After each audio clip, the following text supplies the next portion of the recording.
Begitulah Bapak Ibu sekalian, ada satu rahasia penting. Kalau kita membiasakan diri mengerjakan sebuah ibadah, Allah Subhanahu wa taala akan meringankan ibadah itu dan berkahi. Makna ringan adalah jadi mudah sekali kita kerjakan. Orang kalau rutin kerjakan sholat malam, rutin sekali dikerjakan sama dia, sudah jadi kebiasaannya. Rasanya nggak nyaman kalau sudah nggak dikerjakan. Karena tiap malam bangun jam 4, tiap malam bangun setengah 3 misalnya, sudah rutin dia kerjakan itu. Maka nanti Allah mudahkan, kayak tidak ada beban bagi dia.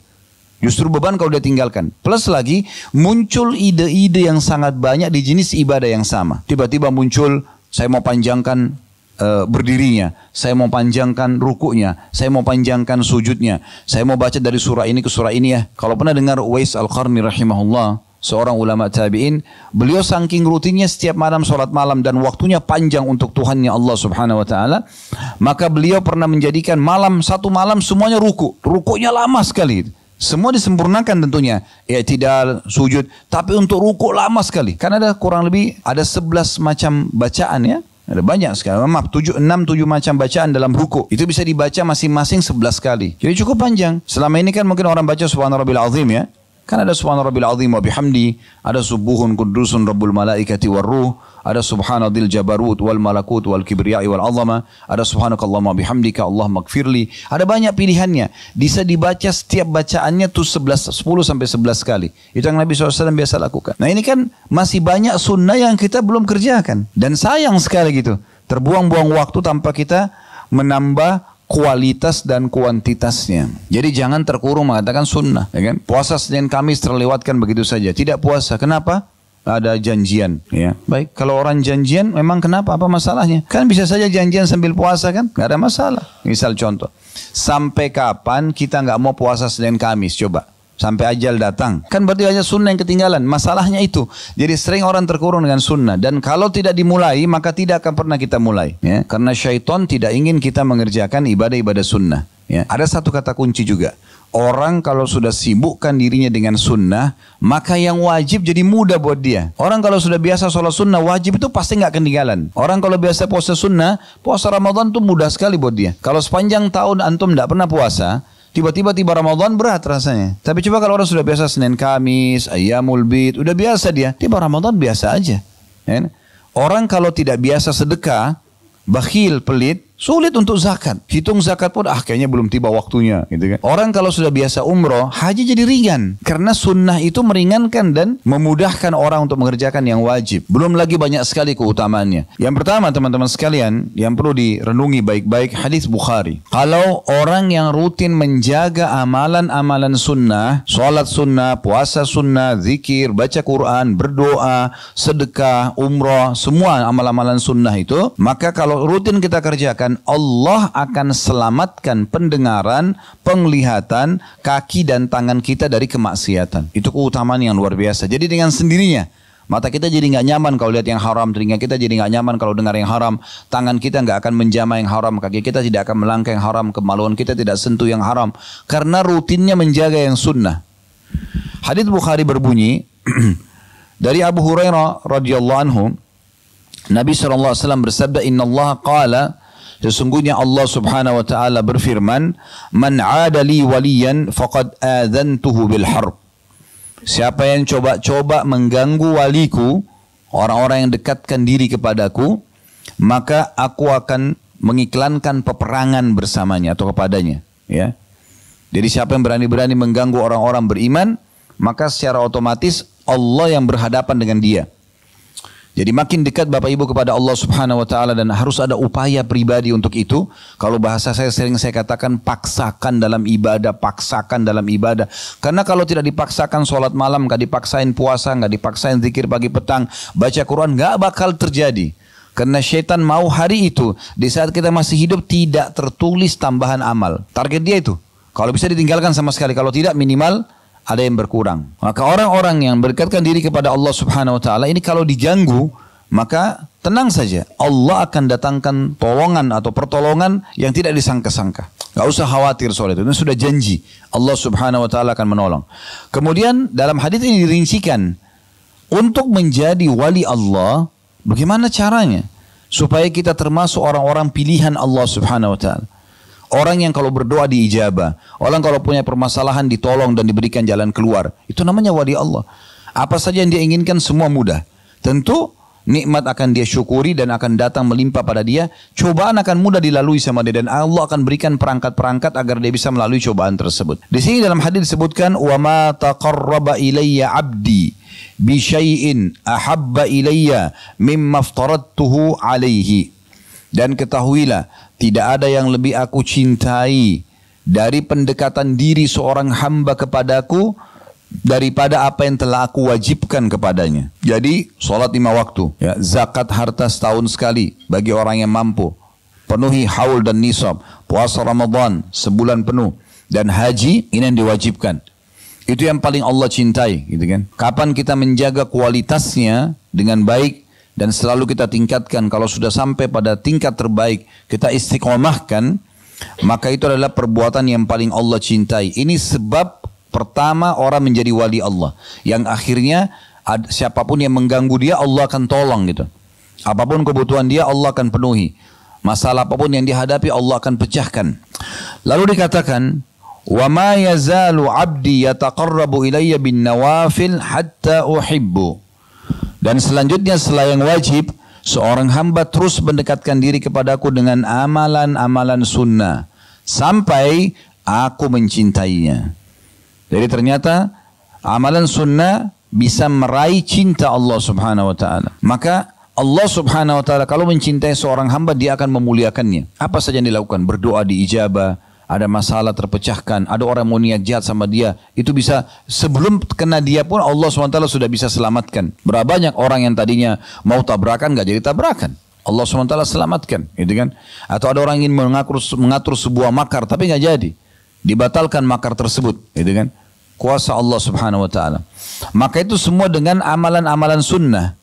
Faida ahbabtuhu, kalau aku sudah mencintainya, kata Allah, kuntu sam'ahu alladhi yasma'u bihi, aku akan menjadi pendengarannya, atau aku akan jaga pendengarannya yang dia gunakan untuk mendengar.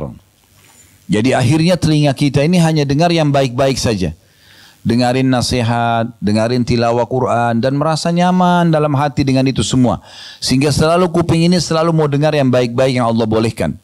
Dan setiap kali dengar yang tidak enak, kebisingan, sesuatu yang berbau maksiat, telinga kita nggak nyaman, rasanya ingin segera kita tinggalkan. Berarti Allah sudah jaga tuh, supaya nanti hari kiamat kupingnya nggak dihisap sama Allah. Karena kalau digunakan fasilitas ini pada maksiat, berarti ingkar nikmat. Karena Allah ciptakan ini untuk kita gunakan dalam ketaatan. Ingat surah Az-Zariyat, surah nomor 51 ayat 56, tujuan kita diciptakan, wa ma khalaqtul jinna wal insa illa liya'budun. Aku enggak ciptakan jin dan manusia kecuali untuk beribadah kepadaku. Kalau ada bapak ibu yang tanya saya, Ustaz, apakah memang kita diciptakan untuk sholat? Jawaban saya, iya. Memang untuk sholat kita diciptakan. Memang untuk puasa kita diciptakan. Memang untuk zakat, untuk haji dan umrah, untuk bakti sama orang tua, juga orang sakit, bantu orang susah. Memang untuk itu. Dan tidak ada tujuan kita sama sekali untuk berzina, untuk berbohong, untuk menipu orang, untuk menggibah, untuk gosip, buang-buang waktu, itu enggak ada. Memang itu bukan tujuan kita. Tujuan kita ada untuk ibadah kepada Allah Subhanahu wa taala. Kemudian selanjutnya wa basarahu alladhi yabsuru bihi. Dan aku juga akan menjaga penglihatannya dia gunakan untuk melihat. Matanya hanya selalu nyaman melihat yang Allah bolehkan. Bertafakur dengan alam ciptaan Allah Subhanahu wa taala, gembira kalau melihat tentang sejarah Islam, peradaban Islam, senang kalau melihat Al-Qur'an, senang kalau di majelis ilmu. Allah jaga penglihatannya dari hal yang haram. Melihat sesuatu yang tidak nyaman, kok bisa gitu sih? Merasa enggak nyaman, ditinggalkan. Kemudian wa yadahu allati yabtishu biha, dan juga aku akan menjaga tangannya yang digunakan untuk menjamah, sehingga tangan tidak akan memegang kecuali yang halal, tidak akan pernah mengganggu dan menyakiti orang lain. Warijlahu allati yamshi biha, dan aku juga akan menjaga kakinya yang dia gunakan untuk melangkah. Ya. Di saat itu, perhatikan closing hadisnya, penutupan hadisnya. Kata Nabi SAW, Allah mengatakan, wa in sa'alani la'ataitu. Di saat itu kalau dia minta, aku pasti akan kasih. Jaga yang wajib, perbanyak yang sunnah, kejar yang sunnah. Maka Allah jaga semua anggota tubuh kita, pendengaran, penglihatan, tangan, kaki, ya. Kemudian pada saat itu Allah SWT mengatakan, dan kalau dia minta di saat itu, aku akan pasti kasih. Wala in ista'adhani la'idtuhu. Kalau dia minta tolong, pasti aku akan tolong. Nah ini faedah luar biasa daripada ibadah sunnah. Jadi jangan Bapak Ibu sekalian terkurung dengan istilah sunnah. Kan cuma sunnah. Udahlah nggak usah. Ya. Tahu, itu teman saya itu rajin sekali puasa Senin Kamis. Itu teman kamu. Kamu gimana? Hah? Selalu bangga dengan amalan temannya. Ibu saya dulu tuh rajin sekali baca Quran. Itu ibumu. Kamu gimana? Ayah saya itu luar biasa bolak-balik umroh. Baik, kamu bagaimana? Ya. Makanya seorang penyair mengatakan, laisal fata man yaqulu kana abi kadza wa kadza. Bukan seseorang anak muda yang cerdas yang mengatakan dulu orang tua aku begini dan begitu. Walakinnal fata man yaqulu ha ana dza. Tapi seorang anak muda muslim yang cerdas mengatakan ini loh saya. Hasil perbuatan orang lain tidak ada manfaatnya buat kita. Kecuali kita penyebab. Kita yang menjadi penyebab dia hanya melakukan ibadah tersebut itu berbeda. Tapi banyak orang berbangga-bangga dengan amalan temannya, amalan orang tuanya dan seterusnya, maka tidak ada manfaat buat dia. Baik, yang kedua, yang perlu digaris bawah yang bisa didapatkan dari amalan-amalan sunnah adalah setiap amal sunnah itu akan mendekatkan kita kepada Nabi SAW di surga nanti. Ya. Jadi kita sudah singgung tadi kalau materi yang lalu, akhlak juga mendekatkan seseorang dengan Nabi SAW di surga. Ada juga tentang amalan sunnah. Ya, terutama solat, karena kita sedang bahas masalah solat ya. Coba cintai Bapak Ibu sekalian solat sunnah, qobliyah, ba'diyah, solat duha, solat malam, tahiyat masjid, solat taubat, solat wudu. Rutinkan dan paksakan. Paksa, setiap bisikan syaitan jangan negosiasi sama dia. A'udzubillahi minasyaitonir rajim, langsung kerjakan. Ya. Ada hadis yang mulia diriwayatkan oleh Rabi'ah bin Ka'ab al-Aslami radhiyallahu anhu. Hadis ini riwayat Muslim ya. Dia mengatakan kuntu abitu ma'a Rasulillah sallallahu alaihi wasallam fa'ataituhu biwudu'ihi. Satu hari pernah aku menginap bersama Nabi sallallahu alaihi wasallam dan pada saat beliau bangun untuk sholat malam, aku menyiapkan wadah berisi air wudhu beliau, wahajatihi, dan beberapa hajat Nabi SAW seperti siwak ya dan yang lainnya. Faqala li, setelah selesai wudhu, setelah selesai hajat Nabi SAW, karena Nabi merasa Rabi'ah ini berbuat baik, maka beliau mengatakan, sal, silakan, apa yang kau inginkan. Maksudnya setelah berbuat ini kepadaku, ada yang kau ingin minta enggak? Fakultu, as'alu murafaqataka fil jannah. Aku hanya minta ya Rasulullah agar nanti aku bersama anda di surga, sama-sama. Anda di mana di surga, aku di situ juga. Permintaan yang luar biasa ini. Bukan minta, pada saat itu kalau dia bilang ya Rasulullah saya minta jadi orang paling kaya, Nabi tinggal berdoa diterima itu. Saya ingin minta keturunan banyak, saya ingin minta jabatan, saya ingin minta jadi raja. Urusan dunia semua akan dikasih. Tapi sahabat ini cerdas, bukan itu urusannya dia.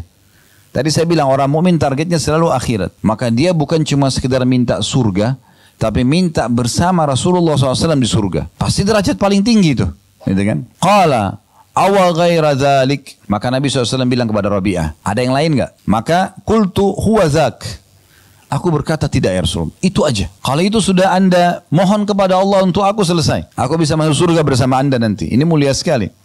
Qala fa'inni ala nafsika bikathratis sujud, kalau itu permintaanmu, maka tolong aku agar aku bisa menyempurnakan keinginanmu itu, minta kepada Allah dengan memperbanyak sujud. Ya, di sini ulama hadis ada yang mengatakan maksudnya adalah memperbanyak solat sunnah.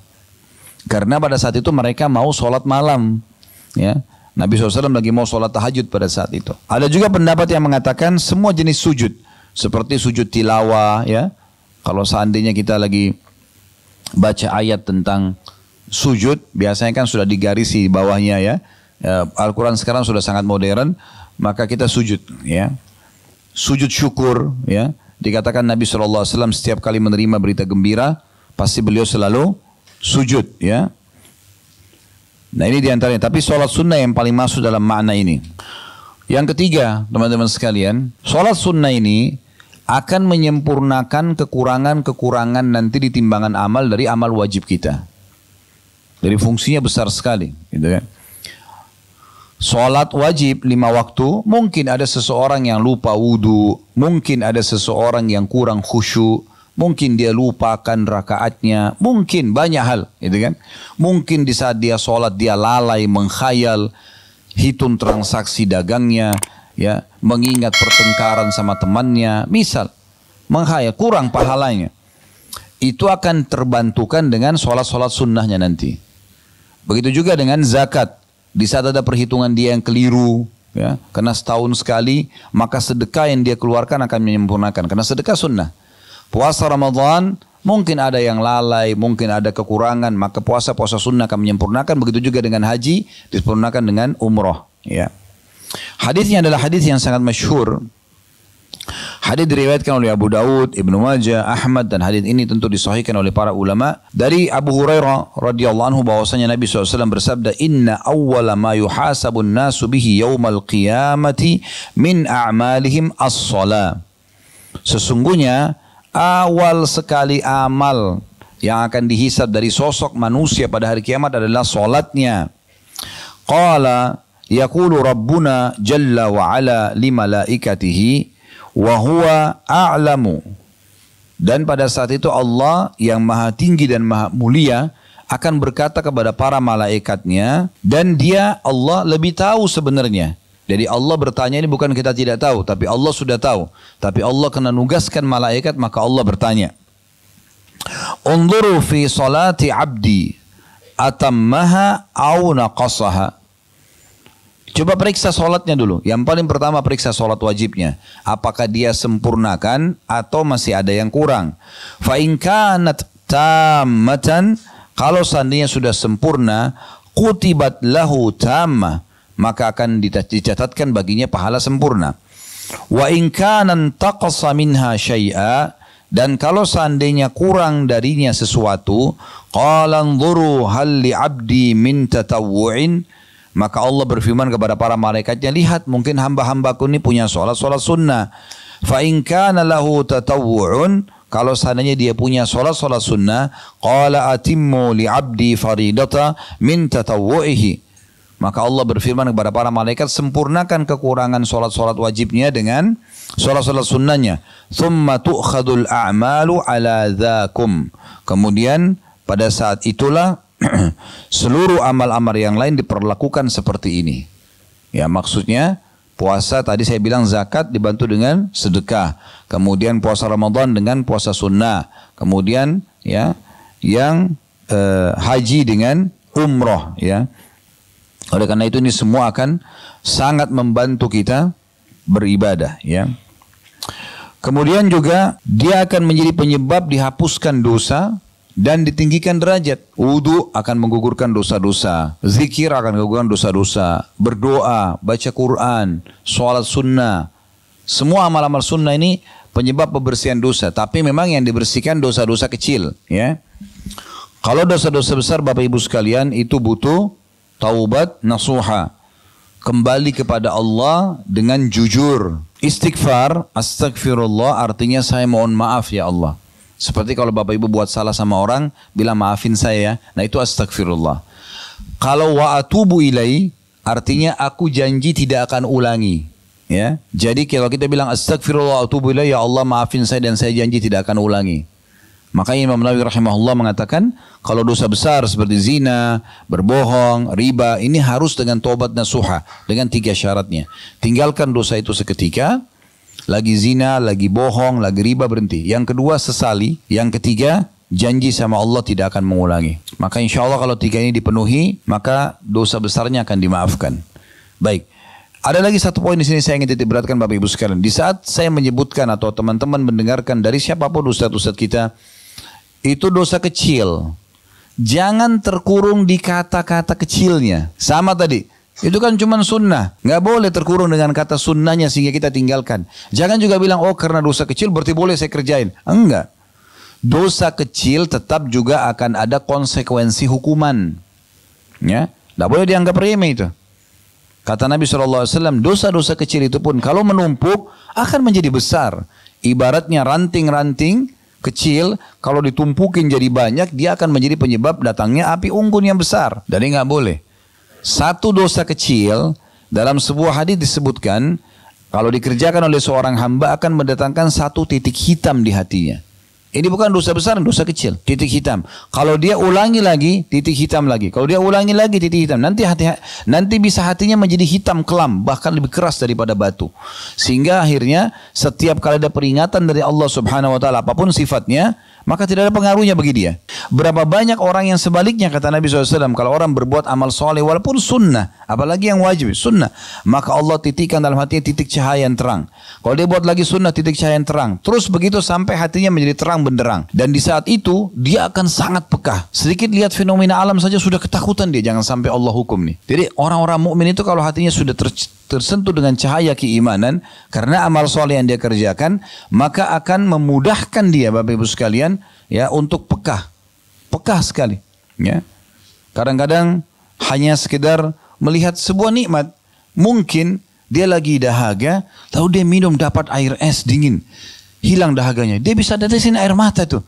Ya Allah, nikmatnya ini Allah kasih gitu, karena pekahnya hatinya gitu. Seperti itu, luar biasa. Orang kalau hatinya bersih karena amal soleh, penuh dengan cahaya, bahkan bisa menerangi orang lain. Dia kalau ngomong berbekas pada orang lain, dia kalau memberikan nasihat orang bisa terima, dia kalau mengerjakan satu perbuatan walaupun dia tidak sampaikan, orang jadikan contoh, gitu kan? Perbuatan apa yang dia kerjakan, karena memang hatinya sudah bersih. Dan itu semua keputusannya ada di tangan kita masing-masing. Ya, yang bisa membuat hatinya bersih, suci, penuh dengan amal soleh hanya Bapak Ibu sendiri. Dan yang bisa membuat hatinya kelam, keras, hanya Bapak Ibu sendiri. Ya. Dan orang kalau sudah terlanjur hitam keras hatinya masih bisa. Caranya gimana? Taubat. Dia kembali kepada Allah SWT. Kata Nabi SAW, kalau dia taubat, suqila mina, diangkat dari hatinya itu. Nanti bisa bersih kembali gitu kan. Tapi nggak boleh dia nodai lagi. Ingat, saya selalu ulangi, dosa bukan untuk dicoba, dipelajari dan dijauhi. Amal soleh dipelajari untuk dikerjakan. Nggak usah coba-coba dosa. Dan tujuan kita isi pengajian seperti ini Bapak Ibu sekalian, mulai detik ini ke depan, fungsi ilmu itu ke depan kita amalkan. Saya bukan sedang menghardik Bapak Ibu tentang masa lalu kita, bukan. Oh, Ustadz singgung masalah dosa, kita banyak dosa nih. Enggak, saya bukan bahas itu. Sekarang kalau Bapak Ibu sudah sampai di telinganya pada kesempatan ini, Allah SWT yang mudahkan saya mengucapkan ini, Bapak Ibu hadir mendengarkan, berarti peringatan dari Allah SWT. Tidak pernah saya susun kata-kata ini secara khusus, tiba-tiba saja mengalir begitu.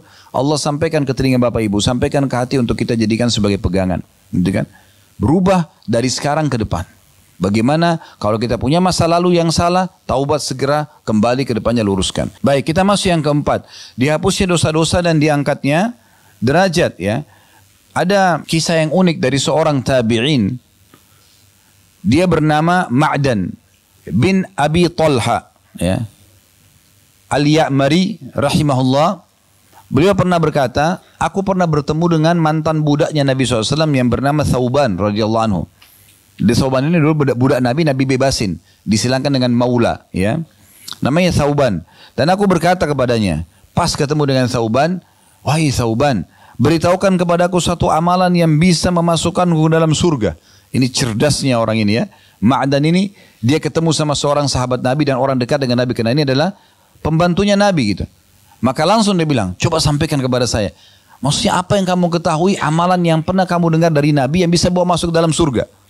Maka kata Thauban radhiyallahu anhu, alaika bikathratis sujudi lillah. Saran saya, kalau kau ingin masuk surga insya Allah, selain apa yang sudah kamu kerjakan sekarang, perbanyak sujud untuk Allah. Fa innaka la tasjudu lillahi sajdatan illa rafa'akallahu biha darajah. Karena tidak mungkin atau kau tidak akan pernah sujud satu kali untuk Allah kecuali Allah akan angkat kamu satu derajat, ya. Wa hatta anka bihal khati'ah, dan Allah juga akan hapuskan dengan satu sujud itu dosa-dosamu, ya. Jadi ini riwayat hadis sahih riwayat Muslim, dan dikuatkan dengan riwayat lain kata Nabi SAW, kalau seorang hamba sedang sujud maka dosa-dosanya menumpuk di punggungnya. Kalau dia lagi ruku menumpuk, kalau dia berdiri jatuh gugur-guguran. Kalau dia sujud juga sama, berguguran lagi dosa-dosa tersebut. Nah, riwayat ini menjelaskan kepada kita Bapak Ibu sekalian bagaimana amalan sunnah, memperbanyak sunnah, maksudnya adalah sujud sunnah, ya.